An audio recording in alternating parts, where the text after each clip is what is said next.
Good morning, adventure travellers. Alright, we are here in Sofia. We are currently outside the city court with some amazing statues of lions at the front, although I don't think they're indigenous to Bulgaria. We're going to have a look around central Sofia, so stay tuned.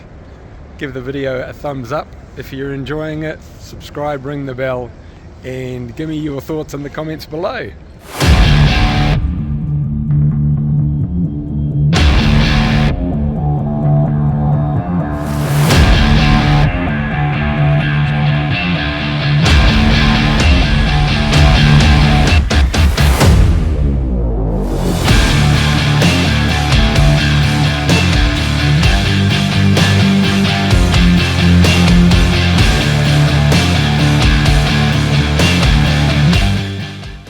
These lion statues are very impressive, very cool. I know the Cyrillic alphabet isn't limited to Russia, but it always gives me that Soviet feeling when I see it.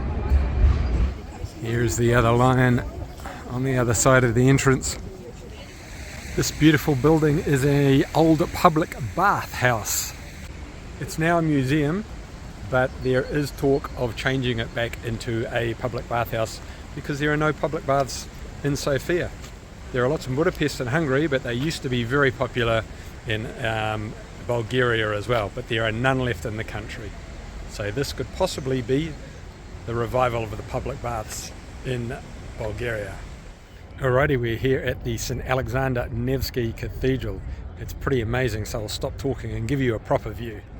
As expected, there's lots of Orthodox cathedrals and churches in Sofia, but this is one of the grander ones. Okay, I won't bang on too much about churches, but this is the most significant, even though the one we were just in was probably the grandest. And behind us is the 6th century Church of Sofia, and that's what the city is actually named after. And this is it on the inside. Wow, very different from the cathedral. All the saints on the walls. Pretty unreal. 1500 years old, and still a functioning church as far as I'm aware. Alrighty, we're in a central city square. We're surrounded by classical buildings, beautiful park over there, and in front of us we have the National Theatre. Beautiful historic building, and in behind apparently there's a classical music theatre and also a ballet theatre.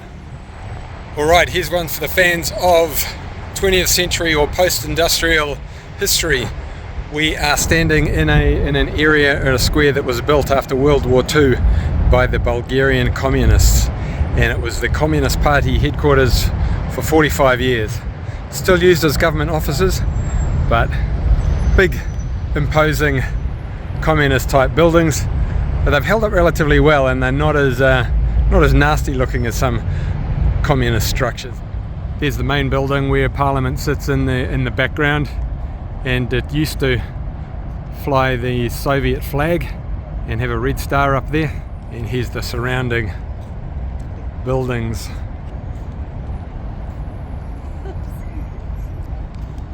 Very interesting. We'll come back to that statue in the background. In behind is the statue of Saint Sophia, the patron saint of Sofia. So the city's not actually named after her, it's named after the church we saw before, but it's a pretty cool statue. Bit of trivia, during the communist days there was a statue of Lenin here, and it took them about 10 years after communism fell to put old Saint Sophia up. Okay, lucky last for the day. We are here at the Rotunda, the oldest unmodified or unrestored church in Sofia, and it was built in the 4th century, so it's been standing pretty long time. It was converted to a mosque for a while, and now it's back to being a church. Not sure if you can get inside it, but beautiful old building. Okay, I'm at the museum for socialist art. But it looks more like Middlemore Hospital. Look at that. I don't even know if that's the right way. But there's promising signs up ahead. There you go. That looks like a pretty socialist symbol there. Let's just see if I can find the entrance. Oh wow, I found it. Maybe it's just an outdoor park. Here's Che Guevara to meet you on the left. Who's this dude? Konstantin Doganov. Okay. It's very similar to a park just outside of Budapest, where they kept all the old communist statues. The thing about communist statues and iconography is that it always seemed to represent hardship and struggle. There doesn't seem to be anything fun and light and levity about it. So how they got so many people to follow it, well, I guess they didn't have a choice. And here's the son of a bitch himself, Vladimir Lenin. There's quite a few statues of him around, but unfortunately the light isn't very good. The lights are behind most of the statues. But anyway, there he is.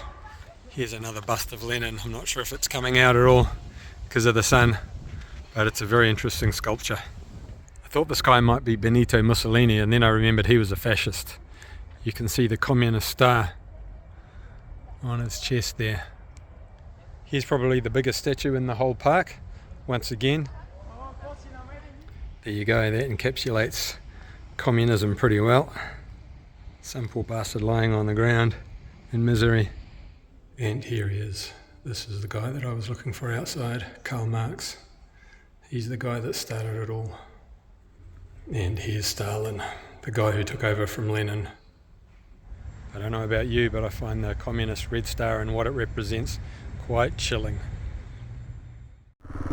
Good morning, adventure travellers, and good morning, Sofia. And goodbye, Sofia.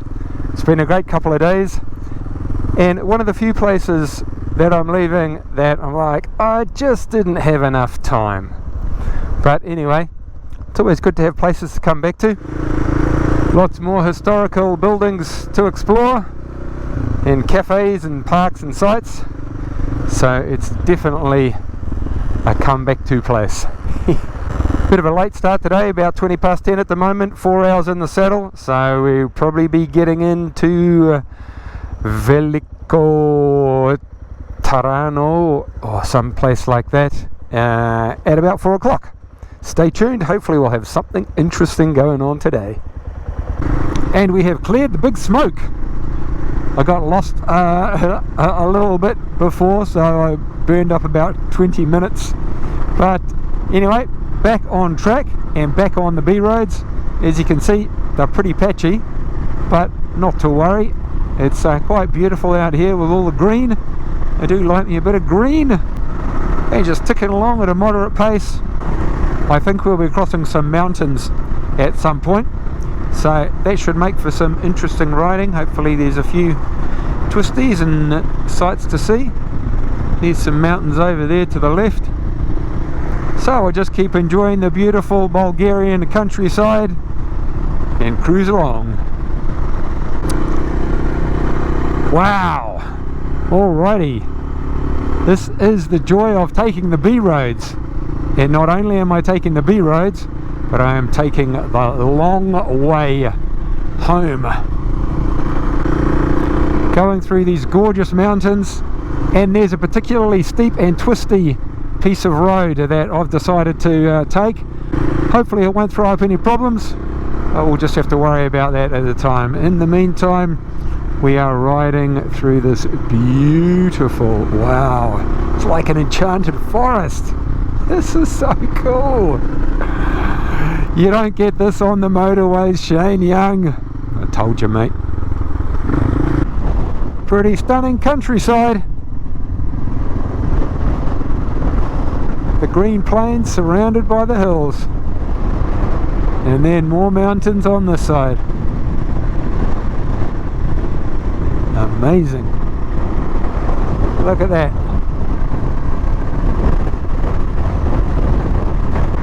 Alrighty, we are going up the side of a mountain and we are on some super twisties. Hopefully there's a good viewpoint near the top and we can get a grand view over the valley. And there it is. That's the valley that we have just come through, and we are up on the side of the mountain. Whew! How cool is this? But anyway, just a glimpse. There's a glimpse of the mean machine. Let's get back on it. And we're at the peak, looking over the other side. Whew! Pretty chilly up here. Clouds have gathered, it's cutting out the sun. Should be down the bottom in half an hour or so. Oh, there's a little sunny patch. Ah, look at that. Nice bit of sun. Hopefully it'll warm up as we decrease our altitude and find the sun at the same time. And here we are in velikotarnovo. As I always say, it's just for the night. Looks okay from the outside. Let's rock on up.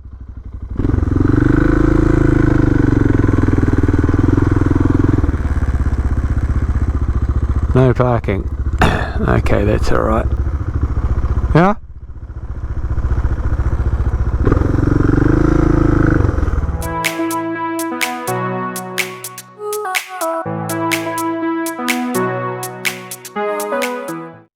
And that's it for the day. Tomorrow we hit the East Coast and the Black Sea. If you'd like to know more about the ride from New Zealand to Ireland, go to twowheelstoeverywhere.com. I'm raising money for the IHC, who look after the intellectually disabled community in New Zealand. If you'd like to know more about the IHC, you can go to ihc.org.nz. If you're feeling a little bit flush and you'd like to contribute to the IHC, that'd be awesome. That can be done through my Give Little page, which is right there, of course, and your donation will go directly to the IHC. I'm going to get some dinner and a beer. As always, thanks for tuning in, travel safe, and see you on the road.